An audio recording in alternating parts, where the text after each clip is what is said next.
કોરોનાની વધુ એક ભયાનક સાઇડ ઇફેક્ટનો ખુલાસો થયો। કોરોનામાંથી સ્વસ્થ દર્દીઓમાં ખતરનાક ફંગલ ઇન્ફેક્શનનો ખતરો જોવા મળ્યો છે, જેમાં આંખ, નાક અને જડબામાં ભારે નુકસાન થાય છે।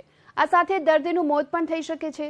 કોરોના સંક્રમણમાંથી સાજા થતા દર્દીઓમાં હવે ખતરનાક ફંગલ ઇન્ફેક્શન ફેલાઈ રહ્યું હોવાનો પણ ખુલાસો થયો।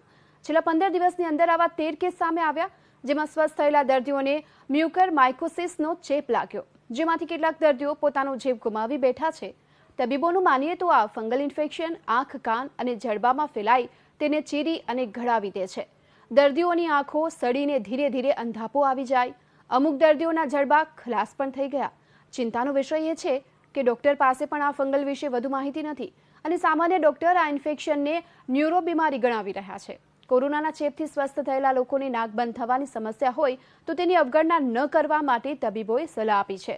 જો કે આ સિવાય ગળાનું સુન્ન થઈ જવું કે પછી સોજું આવવા જેવા લક્ષણ દેખાય તો ડોક્ટર પાસે તપાસ કરાવવી પણ અવશ્ય જોઈએ।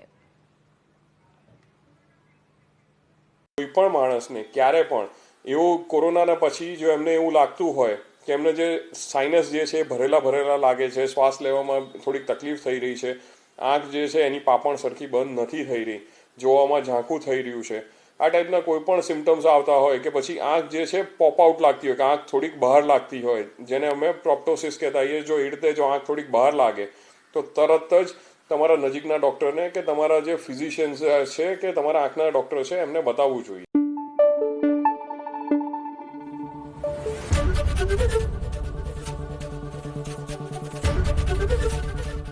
એબીપી અસ્મિતા, ગુજરાતની અસ્મિતા।